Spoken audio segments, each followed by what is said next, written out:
Hey guys, and welcome back to the FFP. Today we have got some trade targets for you guys to consider. We're only 2 weeks in the NFL season, but as always, teams, if you're started 1-1 or 0-2, there's always this consideration of, is my team good enough? Do I need to look at upgrading? And of course, the waiver wire is great, but sometimes that's not enough. So we're going to look at some guys, I believe 8 guys in this video that you should consider using to maybe make some trades where you can get a really good bang for your buck, hopefully upgrade your roster as we continue on in this NFL season. As always, maybe even more importantly in this video, at the end of this video, we are doing our injury updates for week 3 and going to really catch you guys up on everything that you need to know. As always, it's a bit murky with a lot of questionable players, but the one thing to consider is these Friday videos are really, we're still working out what they're going to look like. We post these videos every Friday, and we don't really have a topic set before we get into injuries, and so we actually want to let you guys know, drop some comments down below, give us some suggestions of videos that we could do on Friday that you guys would like. And that's the thing, we really have adopted your guys' suggestions. A lot of the way that we do our videos and the way we present fantasy information to you guys is based on what you guys have requested.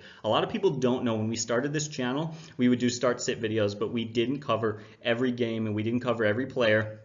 We just covered some key things to know, and somebody requested, hey, can you do every player in every game? And we thought that seemed like a bit much work, but we did it, and it's working out really great. That was a wonderful suggestion, and so we continue to do that. And I want to just tell you guys that so you know when you leave these comments, we read them, we consider them, and a lot of times we adopt them and we use them to really change and help the way that we are running this channel. We're helping give you guys that information. So that's just something to consider. Now, as always, these trade targets are based off of value, not just how good they are, how bad they are, but we're going to get into that a little bit more. Rob, as always, I want to pass it over to you to just give some clarification and definition as to what we mean when we talk about trade targets. Yeah, I think a lot of fantasy success, especially when it comes to trading, is having what I call a stock market mentality, which is, you buy low and sell high.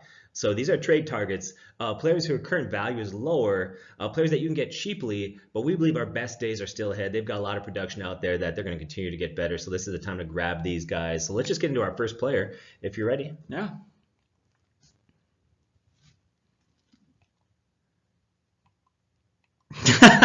Here, just click to the next slide and we'll turn this off real quick. So the first trade target I think you need to really consider out there is Mike Evans. Now, some may consider this low-hanging fruit, but there's no denying what a great target he is. You look at what he's done in the past and where he's at now, his production is lower right now. In fact, currently, if he continues at the pace that he's at, he's going to finish with 48 catches, 712 yards, and 0 TDs. This is well below his career averages of 82 catches, 1,268 yards, and 8 TDs per season. Once again, significantly lower. Well, when these sort of things happen with players, and they happen, right? So we got to ask a few questions like, okay, what's changed? Often we have to wrestle with things and start to wonder, is this a slow start, is it a fluke, or is this indicative of something to come for him? Some of the questions that we'll wrestle through is things like, for example, we'll say, okay, is he healthy?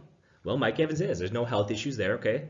New quarterback, is that it? Maybe new quarterback there is not looking his way. No quarterback. How about change of team or surrounding cast? Well, not really. I mean, he's got a new coach, but as far as on the field, pretty much a lot of that same team right there. What about his age? Well, this is a guy that's still very much in his prime. Is he recovering from an off-season injury? No. So when we look at all those other things there's no real reason why he's not going to rebound. There's no real reason to contribute to why his numbers are down there. Now, in the preseason, we did say this. Okay, we said that Chris Godwin was really pressing him to become the team's #1 wide receiver. And Mike Evans actually said that himself. He came out and said, hey, this guy's really good. He's pressing to become the best wide receiver on this team. Chris Godwin is very good. In fact, Chris Godwin's on a pace to have 88 catches, 1,392 yards, and 16 TDs. Obviously, he's not going to continue 16 TDs. I'd be very surprised there. Now, based on that, somebody could conclude that they kind of switch roles, right? They've kind of switched it now, and Chris Godwin's #1 wide receiver, and Mike Evans will become the #2 guy, and that the Bucs offense simply can't support 2 players dominating. Okay, and so what's going to happen, or what we should become to expect with Mike Evans, is that he'll have wide receiver 2 numbers. I don't agree with that. Okay, I disagree with that logic. There's been many teams in the history of the NFL, you can probably think some more modern ones, but teams that have had 2 great statistical wide receivers per season. Think about Carter and Moss, Isaac Bruce and Torrey Holt, Marvin Harrison, Reggie Wayne, Moss, Wes Welker. I could go on and on and on. There are so many teams out there that have supported 2 good statistical wide receivers, so I don't think that's an issue here. That's not a problem. Now, the Bucs defense has improved significantly over last year. But right now in the first 2 games, they haven't really faced what I would call good quarterbacks or good offenses. They faced Cam Newton. Cam Newton's had a ton of issues, shoulder surgery, problems with his leg, his foot there, things like that. Then Jimmy Garoppolo. Jimmy Garoppolo looked better week 2, but he's got a long way to go before I would consider him a good quarterback. So even if that defense makes improvements over last season, that defense is still going to be in the bottom 30 of the NFL, meaning they're going to have to throw a lot and score a lot of points to win games. Now, someone would argue there's a lack of targets there, right? A lack of volume simply isn't there to support 2 wide receivers, and Mike Evans' numbers are simply going to go down. But last season, consider this. Last year, they had 4 good wide receivers. That Evans, Godwin, Adam Humphries, and Deshaun Jackson. Now, Jackson and Humphries left, and they took with them. Here's the stats that they took with them.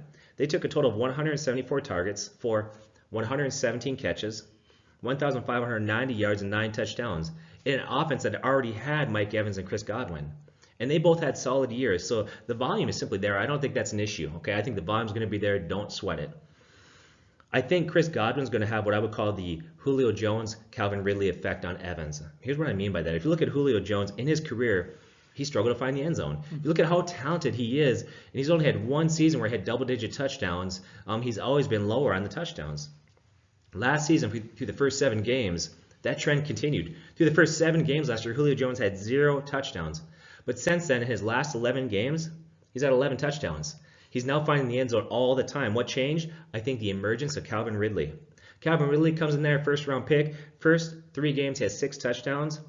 He's continued to emerge, and you know what? Defenses have to account for him now. And that's changed everything. We believe the emergence of Chris Godwin will have the same effect on Mike Evans. Things are going to open up for Godwin. Things are going to open up for Mike Evans as Godwin gets more attention there. Mike Evans had 5 consecutive seasons over 1,000 yards when he first came to the NFL. He's a former first-round pick, 7th overall. This guy is a huge target at 6'5". This guy is legit. Get Mike Evans and feel good about that. Get him cheap now. His numbers are going to go up. Get him before that changes because it's only a matter of time before those numbers go up. Anything you want to add to that? No, I don't really have much to add to that, although I absolutely love the comparison of Julio Jones and Calvin Ridley, because the thing that people probably don't remember from last season is those first few weeks, yeah, Julio Jones did struggle a bit, and I remember there was a lot of panic on Julio Jones, and you know what? He turned out to be just fine, and so I think that's a really great pick. Definitely a guy you need to be targeting now before he takes off, and because of his history, he only needs 1 good week for owners of him to be confident in him again. So he's one of these guys you have to hurry up and make that trade before things turn around for him, which I certainly think that they will. All right, guys, so I want to talk about James White. I think James White is a really good trade target to go out there and get before he really starts to take off. I think he started this year slower than normal. However, he hasn't been terrible. I think he's going to be much better down the stretch of this season. And first thing was, when we decided to do this video, I sat down and I thought running backs, Christian running backs. Think of running backs you could target, because there are always wideouts, and there's a lot of wideouts I'm going to talk about in this video. But the first thing was, I wanted a running back, because so many people who need to improve their roster, running back is where they're most desperate, and so that's where I thought James White. Now, the first thing I want to clarify to everyone is know your scoring, as we always say. I feel like I'm really beating a dead horse here, but remember that James White is a PPR specific running back, and in standard leagues this information doesn't hold quite as much weight. However, in standard leagues, he's still not a terrible running back. So let's talk about this. And again, this is more of a PPR specific play, but I think he needs to be on this list considering how many people are looking for running backs. So first thing, James White's been good this year. He has 5.1 yards per carry, I believe just shy of 5.2. That is ridiculously high when you compare that to Sony Michel, who's averaging just 2.7 yards per carry. And that's really my first thing that I want to put out there and say. When you break down the numbers, when you look at that offense, when you look at from a fantasy perspective, a production perspective, an X's and O's perspective, from every perspective that you look at it this season, James White is the better back and the more valuable back to Sony Michel. Sony Michel has seen more carries. We're going to talk about that later on because I think that's due to game scripts. If you guys watch our channel a lot, you know what I'm probably alluding to, but we're going to get to that later. And so one of the things is that he's lost a lot of really production to really high scoring games so get this, the Patriots have outscored opponents 76-3 this season. They have absolutely dominated in both games that they have played in.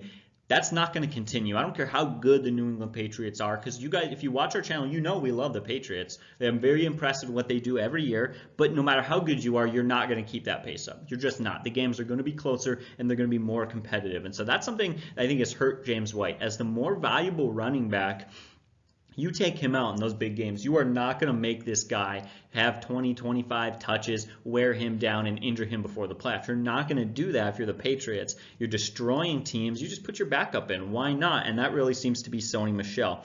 And so that's the biggest thing. That's really kind of hurt James White's production. He has 8 catches in 2 games. That's 4 catches a game. That's not bad. I believe that's on pace for 64 catches on a season. That's really good PPR numbers. And yet I believe last year he had, 84, 87 catches. And so that's actually much better. And so it's funny where he's still on pace for a good season, and yet his numbers have still been hurt by the fact that they've been up so much and he hasn't been out there quite as much.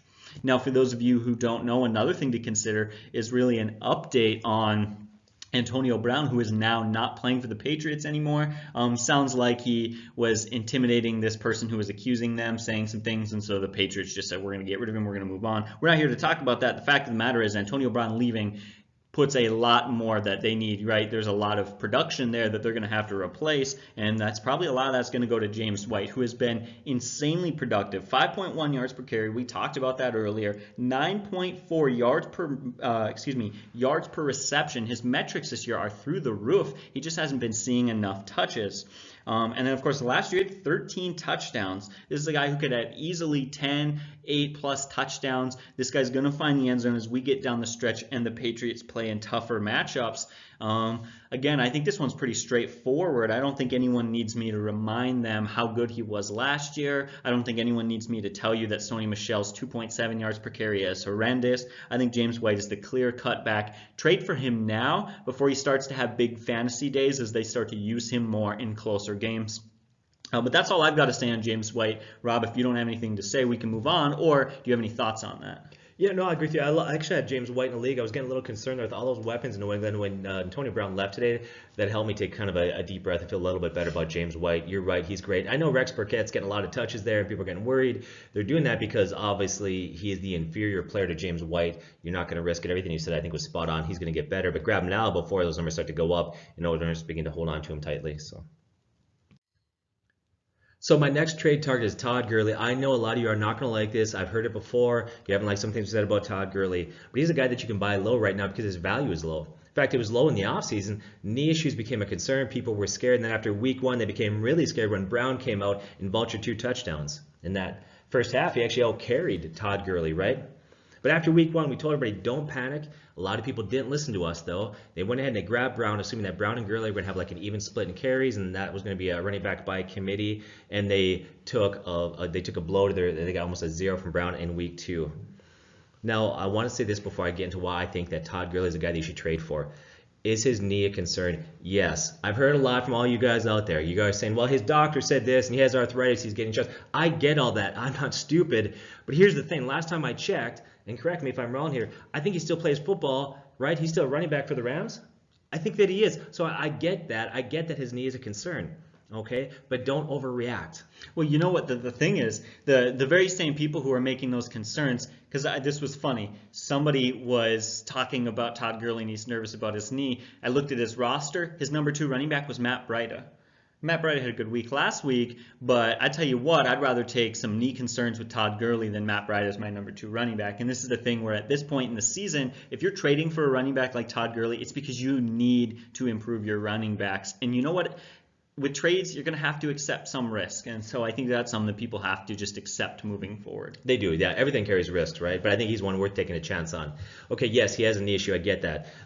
He could get a reduced role. I agree with that. They may reduce his role to keep some wear and tear off his knees. But I think it's not going to matter because he benefits from playing in a great offense. Okay, that changes everything. I don't care how talented you are. If you're in a bad offense, you're not going to have production. You could be a great player. If you play for the Dolphins right now, you would never start a guy like that. But he plays for the Rams, and the Rams are a great team. If you go back to 2017, they finished first in the NFL with 29.9 points per game. In 2018, they were second behind the Chiefs at 32.9. And right now, currently, the offense hasn't looked great. I don't think Jared Goff has looked that good. Yet they still are averaging 28.5 points per game. They are a good offense. And I think the offense is going to get better for a lot of reasons. One of the reasons why I think the offense is going to get better is one of the guys that I like a lot, and that's Cooper Kupp. We saw that last week. He's fully healthy, ready to go there. This is a high-octane offense, and it's going to create many red zone opportunities. And red zone opportunities, touchdowns, they change everything. They can boost your guy's value up quite a bit, even if he's not having a lot of touches, even if he doesn't have a big year. A prime example is 2016. Look at the Patriots. That year, Patriots finished third in point scoring at 27.6. By the way, that's below the Rams' last 3 years. Okay, good offense, but not as good as the Rams. Okay, that year, LeGarrette Blount, but let's just stop right there. LeGarrette Blount or Todd Gurley, not even close talent-wise. Todd Gurley is a much better, much more talented back.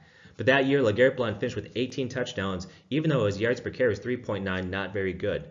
Todd Gurley this year, his yards per carry is 5.3, above his career average of 4.4.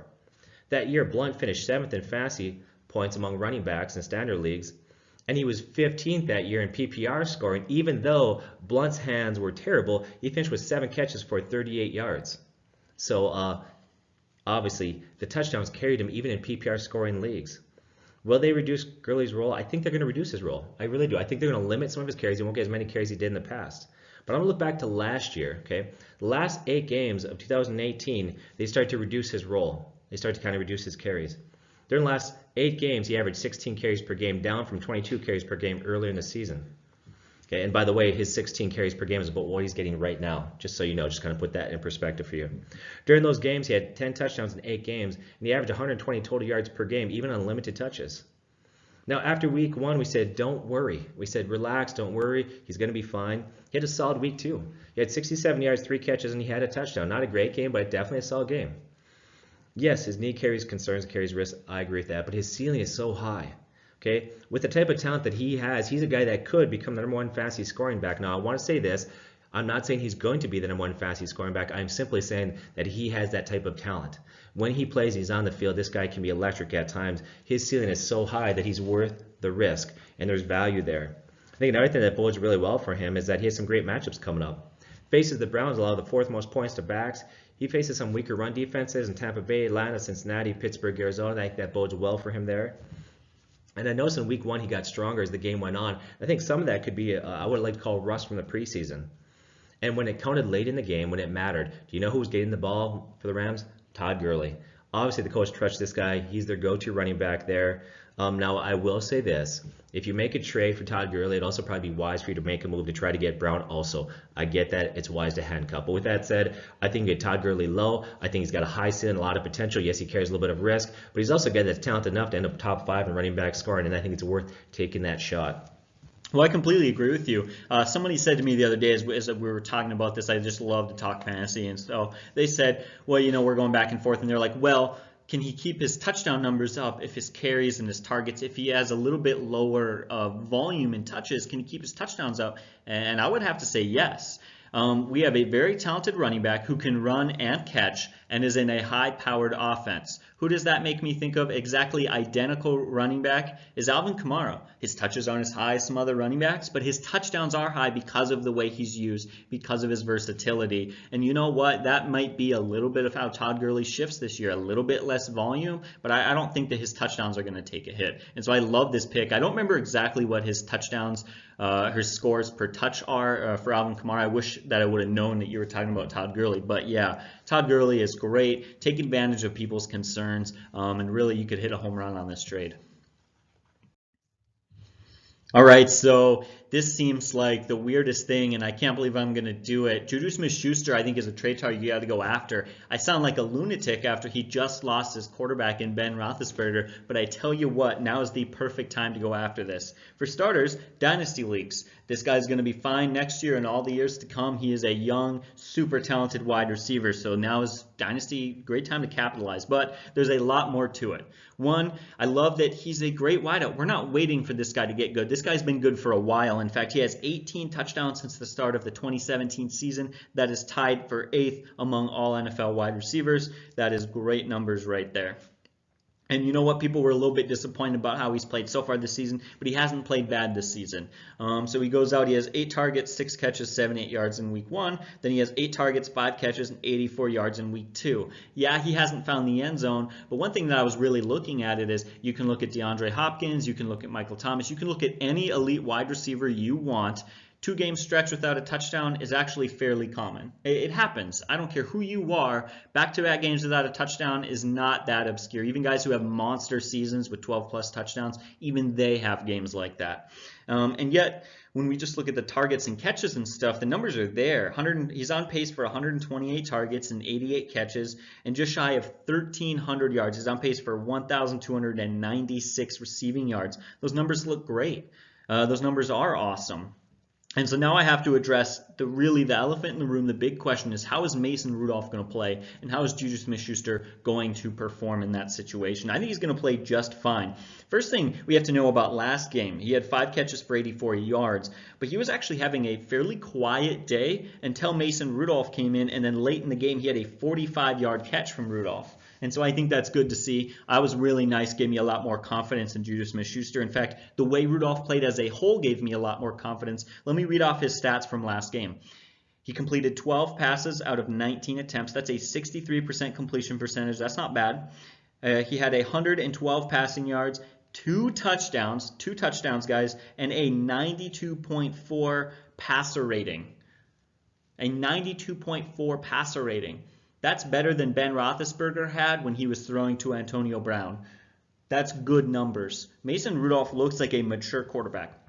I'm not going to sit here and talk about how amazing Mason Rudolph is, but he's had time to mature in that offense. He's had time to learn behind Ben Roethlisberger. And in fact, a lot of people don't remember this, but there was a lot of news about Ben Roethlisberger being kind of mean to Mason Rudolph, and there were a lot of rumors going on around that he is a little uncomfortable and feeling like the Steelers were bringing in a quarterback to replace him. And you know what? Maybe the maturity's there. I actually like him, and I think that he could be a good quarterback. I don't think he's going to be amazing, but I think he's going to be good enough to keep Juju Smith-Schuster's value high. On top of that, I love that the Steelers have an awful defense. They've allowed over 30 points per game this season. It's only been 2 games, but when we look at those games, the defense has been awful. And so they're going to need to throw the ball a lot. They're going to need to score some points, and I think Juju really benefits from that. Lastly, he played the Patriots and the Seahawks the first 2 weeks. Those are some pretty good defenses, not amazing defenses. Or actually, I'd say the Patriots are a very good defense, and Seattle is a pretty above average defense. And then in the next 4 games, he has 2 more tough matchups, one against the Ravens and one against the 49ers. So he's got a tough start to the season, and I totally understand that. But then, after week 6, it gets way easier. He plays the Chargers, the Colts, the Dolphins, the Rams, the Browns, the Bengals, the Browns, and the Cardinals. That is an easy schedule. For how many games is that? 1, 2, 3, 4, 5, 6, 7, 8 games. An 8-game stretch with easy matchups. So I tell you what, buy in now, trade for this guy now, and get him while Schuster owners are panicking. I like this guy heading into the future. Yeah, people are down on this guy quite a bit this year, disappointed, right? But even his current numbers, I don't have them with me right now in front of me, but I think on his current pace, he's going to end up with around 88 catches and around 1,200 some yards. So even his struggling numbers are still good numbers. So don't worry about this guy. He's really good. You're going to be just fine. Go get him right now. So I put actually a trade in. For a lot of these guys we talked about, I actually put some trade offers in this week and didn't get too many bites, but I'm trying. So hopefully I have better luck than me. Go after Joe Mixon if you can. For those that spent a high second round or a late first round pick on him, I'm sorry. His average draft position was 16th overall, and he was the 9th running back taken. His current 1.6 yards per carry and overall numbers have killed some owners. I actually got him in 2 leagues, so I feel your pain a little bit there. But don't give up on him just yet. And for smart owners, he's a cheap trade target. Historically, he started slower. Last year, he started slower. For example, last year he finished with a 4.9 yards per carry, which, by the way, was excellent, especially when you consider the fact that, Dalt and Green were out. Ross was not playing like he is now. Ross was banged up. Get stronger as the year went on. In fact, his last 6 games, he had a 5.4 yards per carry. Got better. Season 1, he finished with a very low 3.5 yards per carry, but at one point it was actually 3.2. His last 4 games, he finished with yards per carry of 5.01. There are some players that just simply, as the year goes on, they get better. That's the downside of sitting out the preseason. He may be one of those players who needs carries and time to become sharp. That's something to consider there. The Bengals fell behind the 49ers. They couldn't stay committed to the run. And I think a lot of running backs, if you really study like lead backs, big physical backs, things like that, they often get stronger as the game goes on. They have to get fed. Okay, you feed them early and often. They wear down defense. The offensive line wears down the defense, and then the chunks of yards come later on in the game. How many times we see that Adrian Peterson being Vikings fans? We live in Minnesota. We are Vikings fans. How many times we watch Adrian Peterson, but a lot of backs are like him. In the middle of the game, the yards per carry are maybe 2, round 3, not that impressive. And then all of a sudden, bam, he busts a long one for like 65 yards. Suddenly he's got a good day. That's why you keep feeding these guys, but they couldn't do that with Mixon in these games. Great example of this is Leonard Fournette last night's game versus the Titans. It was a brutal game for him. In fact, he had 12 carries for -8 yards and then busted off a 69-yard run that changed his night. And the reason why they were able to do that is the Jays could stay committed to the run because they were in the lead. Now, I don't see Mixon breaking out in week 3 versus the Bills, but I think you need to take big picture here, okay? It's a bigger picture. Don't think about right now. This is 13 games regular season plus postseason. He has a hard schedule versus some tough run defenses early on, but he's going to get a reprieve from that coming up shortly. Soon he'll be facing some run defenses that aren't as good. He faces the Steelers for 2 games, the Raiders, the Cards, Miami, and the Browns for 2 games, so it's going to get softer for him on run, some of those run defenses he's going to face there. Another thing I like so far in the year, hasn't been very productive, but he's had 5 catches and 8 targets through 2 games. That shows the coach's willingness to use him in the passing game. Last year had 43 catches in 14 games. Those are very good numbers. And I think it's important because the Bengals are going to be playing from behind a lot. And he's a player that he's a true 3-down back. He won't have to come off the field on passing downs. This guy is young. He's their lead back. He's their bell cow. There's a future running back. This is the guy that they're looking to be their franchise running back in the future. They are committed to him. I love that because in fantasy, sometimes half the battle is opportunity, right? And even if he's less efficient this year than, let's say, last year, simply by being the clear-cut lead back by volume, often volume will carry their value. And that's what I'm going to say regarding him. A great example is David Johnson last year. He was not efficient. He had a yards per carry of 3.6, yet he finished 9th in running back scoring simply by volume. So I think this is another one that, yeah, maybe doesn't have a great year, maybe he's not extremely efficient, but I think the touchdowns will come, the carries will come, the yards will come. Like I said, half the battle's opportunity, and Mixon will have opportunity. Now, he did injure his ankle in week 1, and that could be part of the reason why maybe he's contributing to a slower start. But every day he's one day closer to being fully recovered and healthy there. He's getting healthier and healthier. I also love the fact that A.J. Green's coming back. And I think the improvement of Ross and Boyd, we're going to keep defenses honest. This guy's got a high ceiling. If you can get him for cheap, he's got the pedigree. He's a clear lead back. I would go for Joe Mixon. Otherwise, who else are you going to get out there, right? Who's out there right now that you could go after? Like you said, if you're trying to trade for somebody, you're probably because you need help at running back, and the waiver wire is picked in already. So I would make a move for him. Anything you want to add? No, I think that's a great move to make. Again, it's all about buying low and selling high. Joe Mixon is low right now, but he has got so much ceiling. And again, if you're looking for a trade, you're looking for that ceiling and gambling that you're going to hit that ceiling. This is a guy that you got to go after.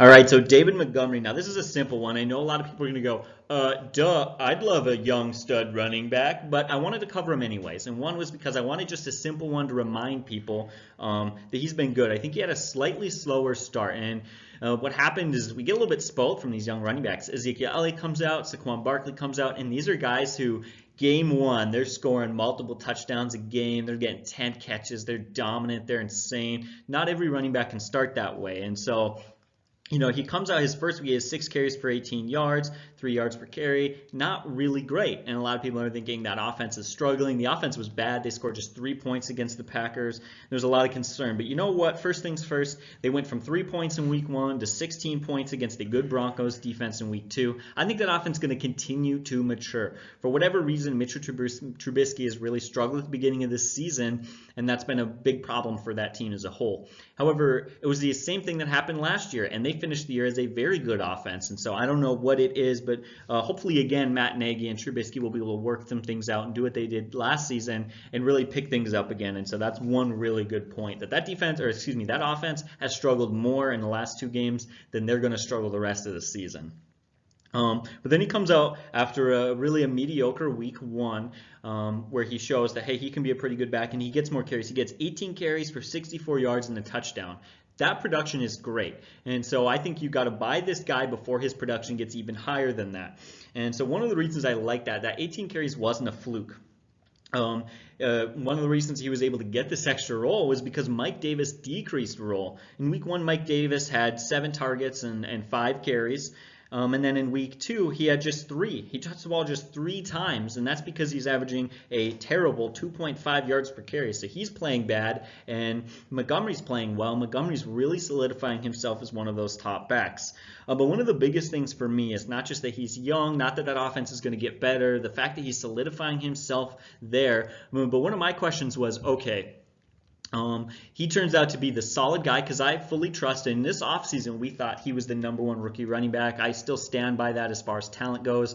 And so it was okay. But is there a role in this offense? If he does, which I think he will, become the solid, hands down #1 back of that offense, what is that going to be able to produce? Well, you know what? I love the volume. The Bears have rushed the ball on 44.3% of plays from the scrimmage since 2017. That is among the best in the NFL. That is way up there as far as carry percentage or running the ball rushing percentage. And so I think this is an offense where it's pretty short and simple for Montgomery, but it is in a good offense and a good system. He fits the system well. And Matt Nagy is going to continue to have more confidence in him, especially after last week. So Dave Montgomery, a guy you got to target now, because I think every single week the cost for getting Montgomery is going to go up. But that's all I've got to say on Montgomery. I felt like it was an obvious one, but one that still needed to be in this video. It's funny how quick our memories are. After coming out of the preseason, this guy was shooting up through the charts, passing Josh Jacobs. People loved him week 1, and then he came out, and just the whole week 1 was kind of a mess for a lot of owners, and they panicked. So I think there's still a lot of high value, but definitely the hype is down the way that it was, maybe 3 to 4 weeks ago. And so this is the time to go for this guy and grab him before, once again, we see what he's capable of doing. We know he's going to be a great running back in the league. I think another guy you need to target out there is Allen Robinson. We've actually talked about him a lot, but I think you need to go after this guy. In fact, I went after him in a league. I was able to put together a package deal, upgrade some individual defensive players that we start, and I was able to get rid of Antonio Brown. I had him the day before he got cut, and I brought in Allen Robinson, and I feel very good about that. He's a guy that in our preseason videos, we said many times that he has wide receiver 1 talent and potential. Okay? And yet, through the first 3 weeks, a lot of sites out there are ranking him, a lot of experts, as wide receiver 3 talent. We think he's got a much higher ceiling than that. Now, his value has increased, but I think he's still being overlooked. You need to grab this guy now. Through his first 2 games, he's been clearly Mitch Trubisky's favorite target, averaging 10 targets per game. Now, the numbers don't seem impressive, but his numbers actually have been good through the first 2 weeks. He's on pace for 1,136 yards and 88 catches against some tougher matchups. Now, the question is, are those numbers, is it a stretch? Are they sustainable? Was week 1 a fluke, an anomaly, things like that? I think these are very sustainable. In fact, we talked about this before in other videos. But his connection with Mitch Trubisky is legitimate. Last season, if we go to the last 8 games, Robinson finished 10th in Pro Football Focus's wide receiver ratings during that stretch. During that same 8-game stretch at the end of the year, okay, he averaged 76.5 receiving yards per game. Over 16 games, that would be 1,224 yards. He averaged 5 catches per game. That's 80 catches over 16 games. So 80 catches, 1,224 yards is very good numbers. So what he did early on this year, he was doing it last year. His schedule is going to improve. And he's already shown his value up to this point. It's going to get even better when that schedule improves. Week 1 kind of gives you what he's capable of and how high his ceiling is. Week 1, he goes out at 7 catches, 102 yards. Against Denver, okay, against great cover corner Chris Harris, on their last key drive, their game-winning drive, Mitch Trubisky looked his way a number of times and hit him on a big play that set up the game-winning field goal. So we see, once again, they're not afraid to go his way, even against good coverage there. After week 4, he's got this week and week 4, he's got some tougher matchups. But after week 4, he starts to face defenses that are a lot softer against wide receivers. Here's the other thing. Mitch Trubisky has been bad at this point. He's going to get better. He may not be good, but he can't be this bad, right? Or can he? I don't think he can. I think he's going to get better even if he's not good. Even marginal improvement for Mitch Trubisky is going to give Allen a huge boost. People forget this guy's still young. He's only 26 years old. It was a few years ago that he was top 10, rated as top 10 wide receiver after crushing it in 2015, where he had 1,400 yards and, was it 15 TDs or something like that? Monster season. So people forget that this was a guy that years ago everybody thought, man, this guy's going to be sensational. He struggled for a while there for years, but it was due to injuries. And I know somebody's going to hate us for saying this, but the fact that Blake Bortles is a below-average quarterback. Still young. Last year's overall numbers weren't great for a few reasons. One, he was still recovering from an ACL surgery. He was learning a new offense with a new coach and a young quarterback. That's a lot to overcome. He missed a lot of preseason time. He missed valuable reps to really learn the offense and get the time down with Mitch Trubisky. In fact, Coach Nagy said this year, being with him for a whole year last year in the past OTAs at practice and at meetings, he's one of the top players I've ever coached. He went on to say, Mr. Robinson said last year, Allen Robinson said that, I didn't really start running until late June. Being able to go to OTAs and train, to do some things, definitely way ahead for me as far as where I'm at development-wise. And General Manager Ryan Pace saw a lot of different players work in the offseason. He said, it's easy to tell, you can see in his route running, he's more explosive in his breaks, in and out of cuts for his size. He's a natural route runner. So they're just saying, hey, this guy's way ahead of where he was a year ago coming off of surgery. He's fully recovered from ACL surgery. He's developed nice chemistry with Mitch Trubinsky. I think he's a guy that could have a huge year. We've seen a little bit this year, and we've been saying it for quite a while. Grab him now, because in a couple more weeks you won't be able to grab this guy. All right, guys, so the fourth and final guy that I want to talk about is a third running back, and this running back, Ito Smith. I'm not sure how to pronounce it. All I know is that this guy has got some value heading into the future. Now, the first thing is I made my list, 4 guys, and I thought 3 running backs. Do I try to take a running back out and do a wide receiver or tight end? I thought, no, I'm going to do 3 running backs, and here's why. Out of the teams that I'm looking at and all the leagues that I'm in, I'm like 6 or 7 leagues, so that's a pretty big volume of leagues.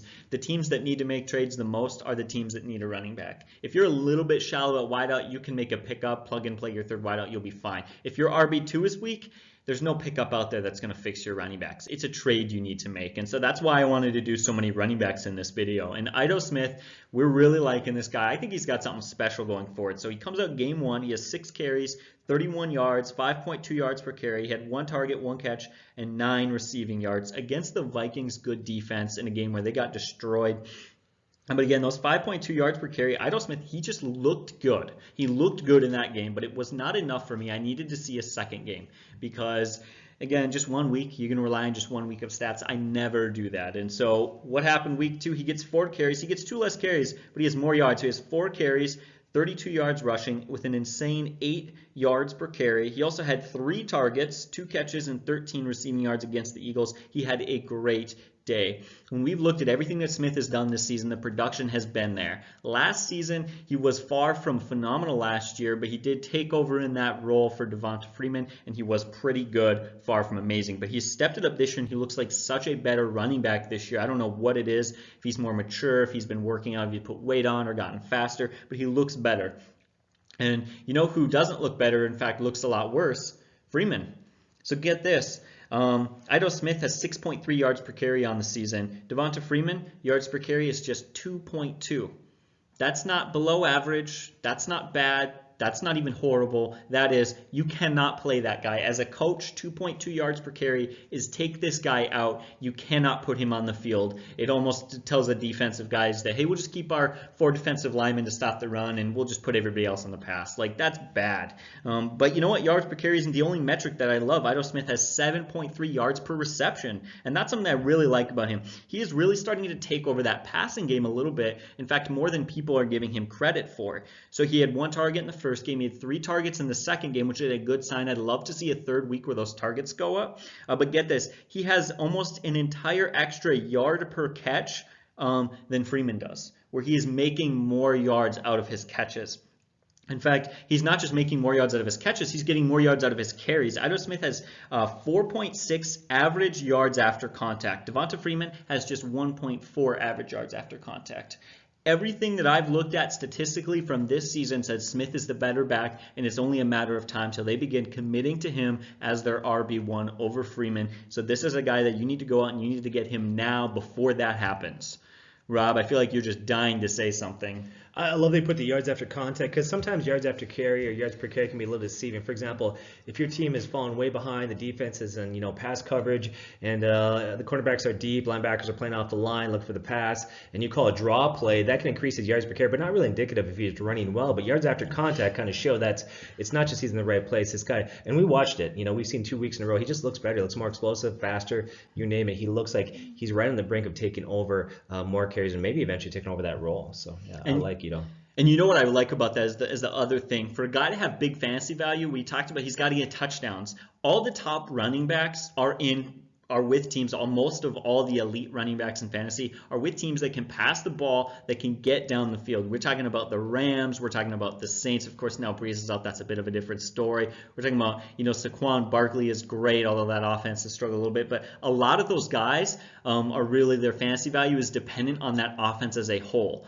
And so I really love that boost that Matt Ryan, Calvin Ridley, Julio Jones, Austin Hooper. I love that offense is good as a whole, and he's not going to see a lot of loaded boxes. So I think that's one extra little thing that I like about him. Let's get to some of the injuries and updates there. We'll kind of update you guys what we found out today and what impact that has on some fantasy players. All right, so week 1 I did the injury updates, and Rob, I believe you have the injury updates this week, or at least I hope so, because I don't have the research. Yeah, I do have this is not an injury, but I have to talk about it. Antonio Brown, you probably already heard this, is released today. Finally, Patriots got tired of it. I don't think another team's going to pick him up, at least not until NFL clears this guy, if they clear him. That's a huge boost for Josh Gordon and for Edelman. But I think another guy you need to look at out there is Philip Dorsett, who's actually had an okay year this year, so some potential. So you might want to throw him on your bench. Injuries out there, you got tight end David Njoku placed in the IR with a broken wrist. Is there any, at this point, I don't think it's going to really affect, you're not going to pick up the backup tight end for the Browns and play him at this point. Would you agree with that? No, I don't think so. Mark Andrews' foot is questionable for a Ravens Week 3 matchup against the Chiefs, but he's expected to play. So that one's better. If he was totally out, maybe go with another tight end, but the fact he's expected to play, it's a little questionable there. He's been so good that if he plays, he's playing in a game where that's going to be a shootout, right? The over-under that's going to be pretty high, I would imagine, because nobody can stop Pat Mahomes. The guy is crazy good. Gosh, if he plays, you got to play that guy, don't you? You have to. You absolutely have to. He has 8 catches in back-to-back weeks, over 100 yards, 2 touchdowns. The numbers are there. Play him. Yeah. So I would watch the report right before a game. Usually about 45 minutes to an hour before a game, they'll give you whether or not he's going to play. Watch that. If he plays, I think you got to go. Greg Olsen is questionable. Back. Sounds like he's going to play through the pain. He did in week 2. Everything looks like he's going to play through the pain this week. Concern that I have, it sounds like Cam Newton is going to be out, so I just wouldn't risk it. Backup quarterback, all those other issues there. His back is messed up. All it takes is one hit. If you can avoid playing Greg Olsen, I would. Would you feel that same way? No, I completely agree, because even when Cam Newton's been playing, he's been far from phenomenal. Yeah. So let's go to Philadelphia here. Reports locally from there coming out of Philadelphia is that there's a pretty good chance that Alshon Jeffrey, calf, suits up, even though he's questionable. How does that affect fantasy? Well, Deshaun Jackson's already out for the game.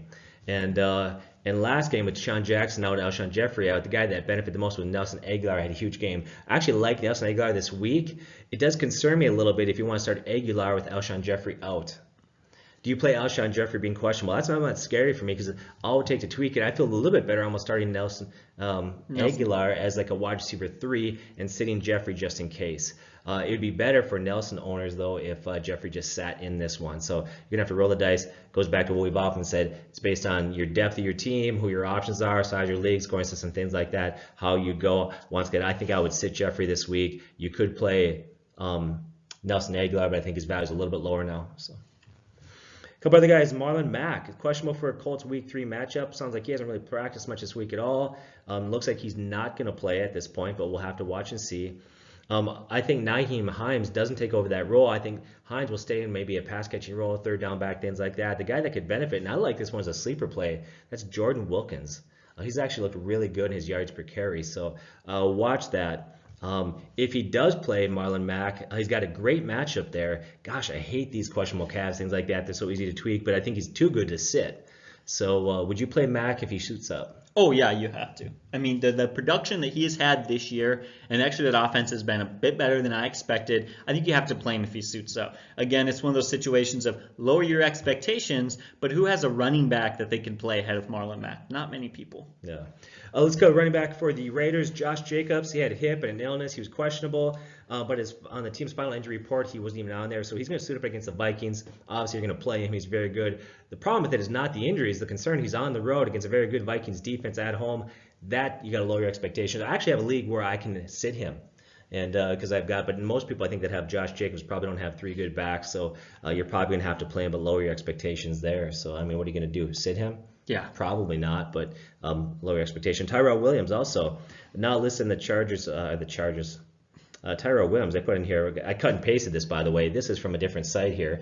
It says Chargers, but it's not. Tyrell Williams, of course, plays for the Raiders against the Vikings. You know what that makes me think of?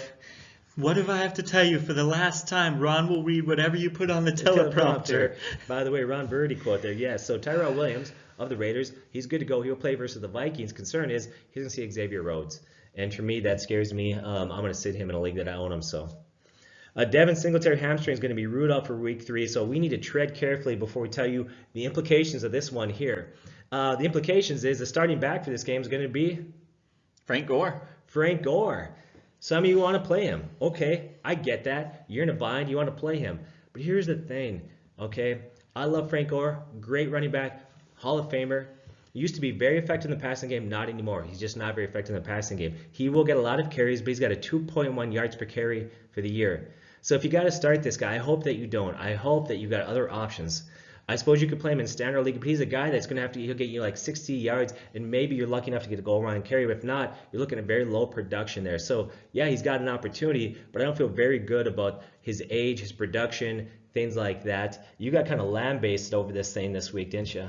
I did. I didn't talk enough, pretty much at all, about Devin Singletary's hamstring. I'm actually surprised he's not playing this week. We've seen what they did before in week 1 or whatever, before they played Devin Singletary. In the first half, they struggled. They had 4 turnovers, and then they come in the second half. Devin Singletary plays more. He plays way better. And so I'm thinking a Bills team that's 2-0, and the way that they play with and without Singletary, I'm really surprised he's not playing. That hamstring must be really bad. But again, with the struggling with Frank Gore, I tend to avoid him, and maybe I got a lot of negative comments on my review of that situation, so I got a little frustrated, and I just said, you know what, start Frank Gore if you want, and I'm going to play better running backs this week, and I'd just beat you.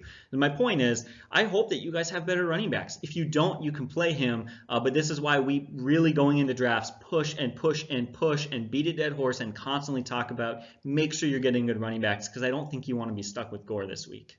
Right. Another guy out there, Damian Williams, running back for the Chiefs, he is out. So that helps a little bit, right?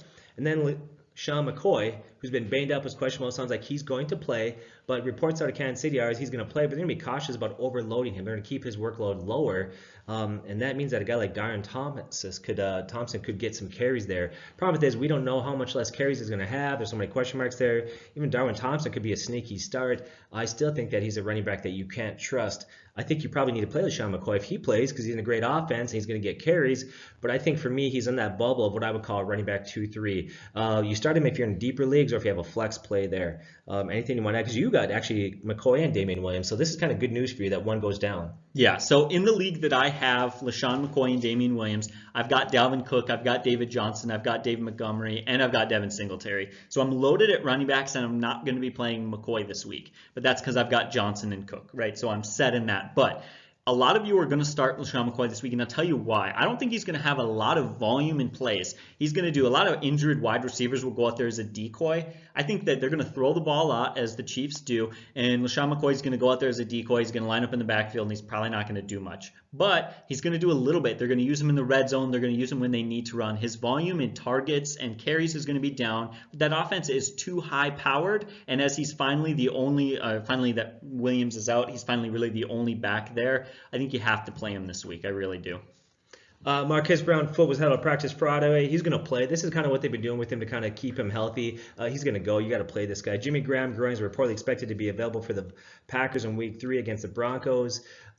Jimmy Graham is a guy for us. We've said for a while here we're not really big on. He's a big target. Obviously, he's still got some red zone value. He's going to get targeted in the end zone, things like that. But yeah, I think there are better options out there, especially if you're in PPR leagues. Sean Jackson, we already talked about being ruled out. James Conner is good to go. In fact, he's not even on the injury report, so it sounds like he's set, ready to roll. So the only concern you have to have with James Conner is not whether or not he's going to play, but just the fact that offense is struggling, and we don't know what we're going to get out of Mason. But how can you avoid it? Once again, do you have a better running back than James Conner? Probably not. Here's the danger. You try to get cute. You're not really sure. You start some guy off your waiver wire, and then James Connors looks great, and you bust out for 130 yards and 2 TDs, and you want to shoot yourself. So, well, another good reason to that is, as I mentioned earlier, Mason Rudolph didn't look that bad last week. Yep. 92 passer rating, 2 touchdowns. You have to play James Conner.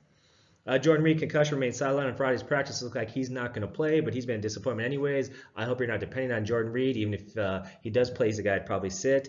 Then T.Y. Hilton is questionable for the Colts in Week 3 against the Falcons. They're tentatively expecting him to suit up there. They've shown little concern over his status. So he's another one, T.Y. Hilton, that if he plays, you got to play the guy, but maybe bump him down. He's a guy that's when he had Luck, he was a borderline wide receiver 1 or 2, I would say there. Luck is out. He's banged up, so now he drops down to a low-end wide receiver 2. So that's all I have for injuries for now. All right. Well, that's, it's funny you say that's all I have, but there's actually quite a bit of injuries. So good luck this week, guys. Make sure to ask some questions, but really good luck this week managing your injuries. Seems like there are so many injuries in the NFL. Is there even ones you didn't mention? Like, you're not going to mention Ben Roethlisberger who's out for season. That's obvious. And so, wow, there's really a lot to consider this week. But good luck this week. As always, we'll be here to help you guys out if we can. Thank you so much for watching this video, and you guys have a great day.